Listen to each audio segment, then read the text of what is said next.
Hello and welcome to another Royal Reviewer live pop-up chat. It is Tuesday the 3rd of March 2020. Oh my goodness. Do you know what? I am getting so mixed up with just how fast the year is progressing. I know I say this every single time I log on, but it just is going so quickly. And I hope you're all having a really great year so far. Right, so today we have three main stories that I want to talk about, and of course this is a live chat, so I will be going to the chat room in a moment and seeing who is there. Oh look, I can see a shard of light from my blind. Let me just pull that down, there we go. It's kind of sunny outside of the window there, so I've got my light on in front, so I don't want any sunbeams coming in. So we have three main stories today, which include William and Catherine. They are visiting Ireland. Princess Eugenie has released a new photograph in honour of World Wildlife Day 2020. And Princess Margaret's former Rolls Royce, or should I say a Rolls Royce formerly belonging to Princess Margaret, has come on the market and is expected to sell for round about £50,000. So we have a few stories to talk about today. Let's just go and find the chat room and see who is here. Let's take a peek. By the way, have you already seen some of the photographs coming in from the Ireland visit yet? There are some to go through. Hello to Bev and Becky and H.A. Bracken, who are all channel members. Hello to you guys. We nearly have 100 channel members now, so that is amazing. Thank you to everyone who is supporting the channel. It really means the world to me. Bubbles, I have another channel I'll be going live on after, Steps of Sussex. Go over there. Hello to Gessie as well. Right, let's go straight into the royal news. So, William and Catherine have begun a 3-day visit to Ireland. Now I'm going to share.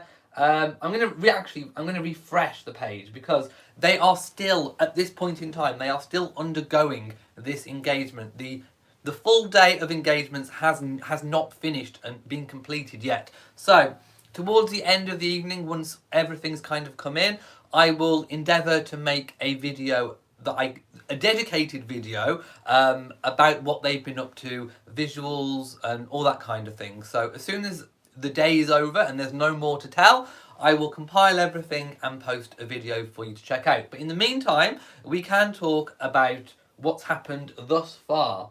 So if I just share a link, of course I will post all the links that I'm sharing in the live chat in the description, so if you're watching on catch up, once I finish being live, you can open them up and follow along too. There we go. Right, there's the link. It's just gone in, so it should be showing up for you now. So if you open that one up, then you'll be able to follow. So, of course, what is Ireland known for? What is a symbol of Ireland? Well, of course, green. Green is the colour of Ireland, this sort of lovely emerald green. And it is typical of royals when they visit a host country for a formal visit that they, often honour that country by their choice of clothing, whether it be the colour or the style or the designer. And Catherine made no exception this time. She wore a beautiful, vibrant emerald green coat and a dress underneath, which we'll talk about in a moment. So they arrived in Ireland for the beginning of their 3-day trip, and this is the first time that they have been on an official visit to Ireland together. What is the aim of this trip? Well, as we know, Ireland and the UK have had troubles in the past, and this is all aimed at forging much better relationships, strengthening already strong bonds and links that we have, with the added pressure of Brexit, which has been going on in the UK. The UK is now officially in our sort of transition agreement stage, and all of this is kind of classed as soft diplomacy, which is one thing that the royal family are really great at, is being a soft diplomatic power. And this visit is, of course, at the request of the British government, and it is a very important trip for William and Catherine to be undertaking. let's just carry on down a little bit. So, if you look at the first photograph, this is not actually the arrival. They arrived in Dublin by aircraft, by plane. They did actually fly commercial along with other members of the public and business class people. So they did travel. They did travel commercially. So they were taken to the official residence of the President of Ireland, who is Michael D. Higgins, and his wife Sabina. If you watched my videos previously, when they, I have mentioned them before on previous visits. Ireland has undergone an election in recent weeks, but there is no change when it comes to the president of Ireland. Those presidential elections are not up, I don't think, for another, was it 3 years maybe? So yeah, it will be Michael D. Higgins for the foreseeable future in terms of the president. You can see Catherine's gorgeous dress. Obviously she's removed the overcoat. It is stunning. It's a stunning look. And I think I can make out a slightly greenish tinge to Prince William's tie. So not to be outdone, he does have a little touch of green, I do believe. The next photograph, we can see them signing the visitor's book, which is obviously obligatory and typically done. William looks like he's got quite a good relationship with Michael D. Higgins, the president, and they seem to be sharing a joke or two. I've always thought that Michael D. Higgins he almost looks like a male counterpart of the Queen, kind of similar in stature, the white hair. I don't know. I just think he's adorable. I really do. I can see shamrocks appearing. Yeah, thank you to everyone for all of the shamrocks. Catherine's dress is by Alessandra Rich, and it cost an awful lot of money. I am sure the high street fashion designers will be already knocking up something, an affordable version of this dress for most people. So yeah, expect green, I think, to be on trend, because never underestimate how fast fashion works. And there has been a backlash against fast fashion in recent times. Even I've heard that Royal Ascot is relaxing some of its rules and encouraging people to rent outfits for Royal Ascot when it comes up this year. And also sustainable fashion, sustainable materials. So the world of fast fashion kind of goes in the face of all of this. Fast fashion is disposable, but whilst there is still demand for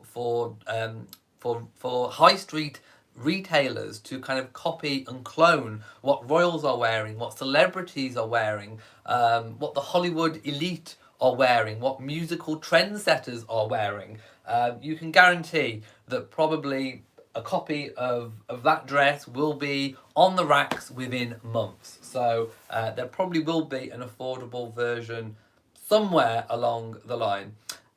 More photographs of William and Catherine inside the presidential residence. I just want to say I really do like the outfit, even though it's expensive. A lot of people probably can't afford it, but it is, to me, harking back to perhaps a different era, and I'm trying to pinpoint it. I'm thinking maybe slightly 70s, even with the style of the print. Yeah, I'm even getting a touch of J-Lo. Do you remember that beautiful green tropical outfit she wore? Was it to the MTV Awards? I mean, obviously not as daring as that, because that was really cut low. But no, it's that kind of similar palette. I'm liking the style. I really, really am. Let me know what you think about Catherine's outfit. We see more of her in the coat. The coat, I do believe, was Catherine Walker. So she's teaming designers up there. And of course, there is a whole range of events still to go for today. They are also going to be, let me just find it here. They're going to be visiting the Garden of Remembrance in Dublin, and that is dedicated to people who fought for Irish independence, where it's expected that they will lay a wreath. So there is lots and lots of really important things going on today.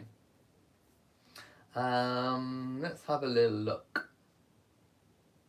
Hello to everyone who's just joining.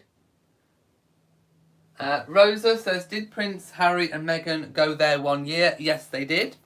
I made a video on it at the time. SP says, why they mentioned Meghan, but not as to... Oh, where? Where and who? Who mentioned it? Christine says, I thought J-Lo's plunge dress was awful.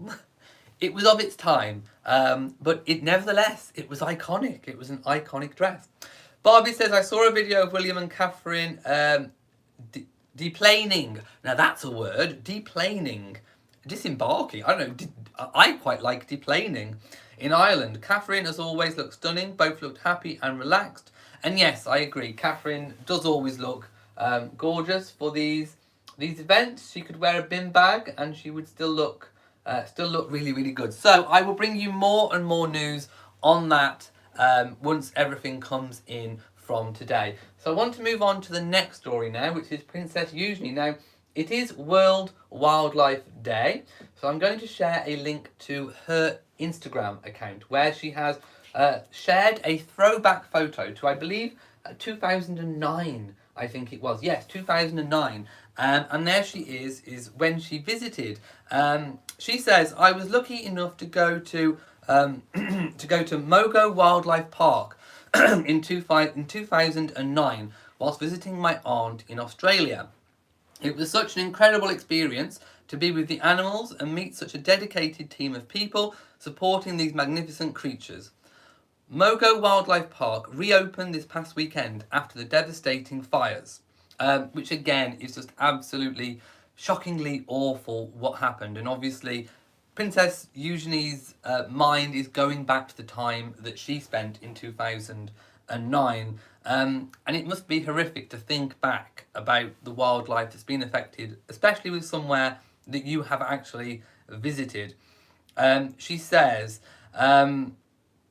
this past weekend, after the devastating bushfires threatened the park and lives of the keepers and animals, Chad Staples, the zoo's director, received a text, leave now to the east towards the beach and shelter in the place. But he and his team chose instead to stay and fight the fire to save the park. I'm in awe of how human determination and drive can overcome such terrifying circumstances. And I wanted to share this story of hope after what Australia has been through.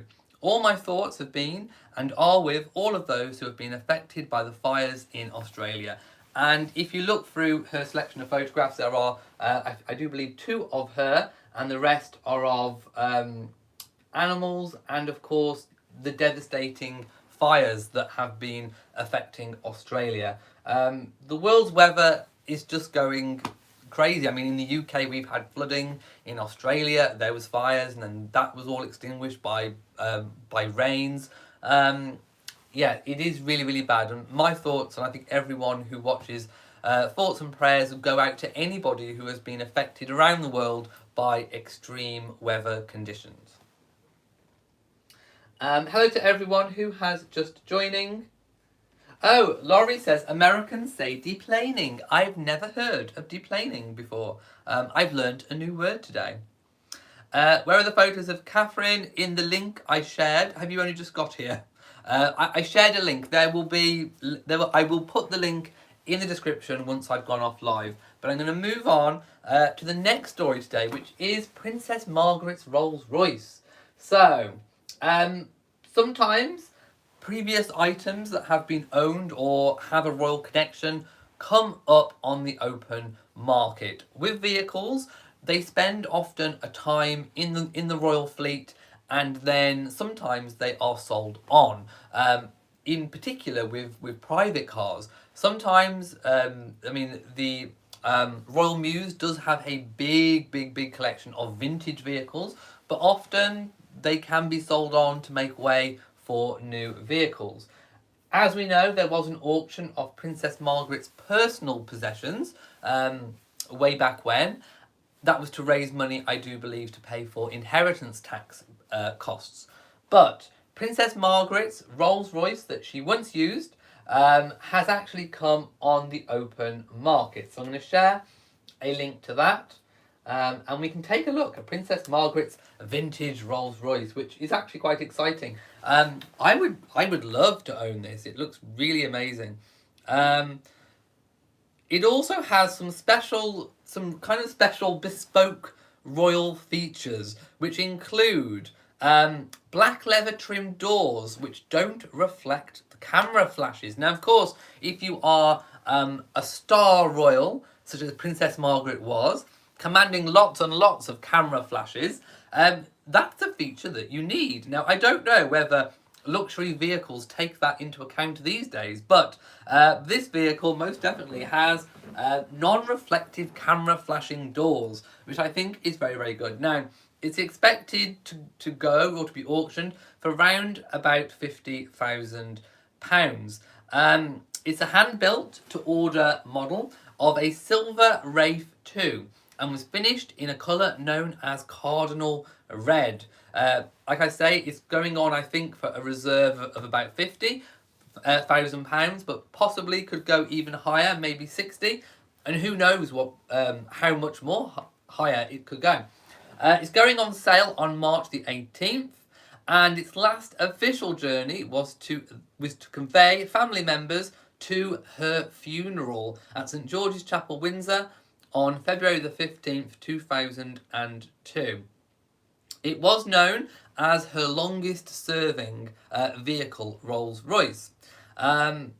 If you look at the photographs, if you scroll down, you can see Princess Margaret getting out of the vehicle, and of course you can see it. You can see it in its current situ where it is waiting to be sold. It looks gorgeous. I love the colour. It just oozes glamour.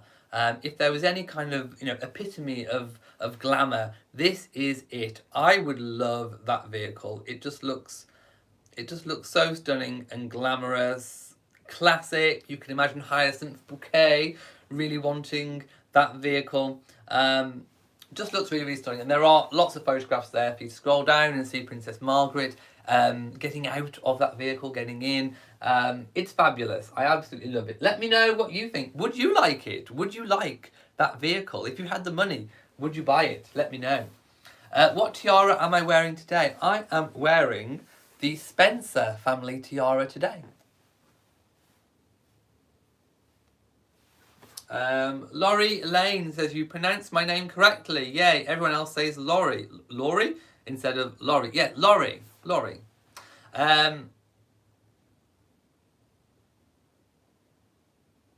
What's going down? Martine says, £50,000. I can't afford that much on a car. No, neither can I. Angelica says, what is my brooch today? It is a ruby brooch today. There we go. It's not a royal replica, but it is a very nice ruby brooch, nonetheless.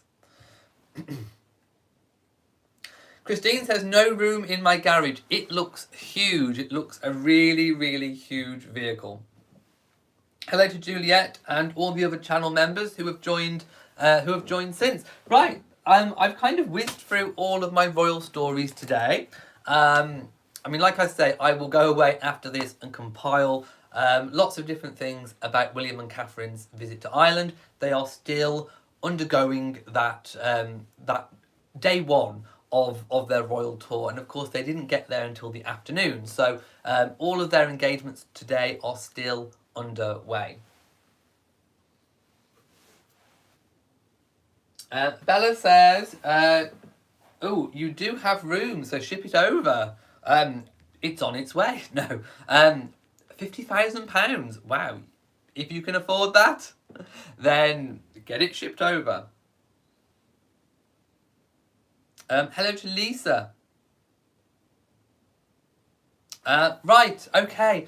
I'm going to go now. I'm actually going to go onto my other channel, Steps of Sussex, and we have some Harry and Meghan news to talk about over there. So if you've liked this video, please give it a big old thumbs up. Don't forget to share on social media, and also do hit the bell so that you know whenever I upload a new video. So from me in Shropshire, mwah to you all, and goodbye.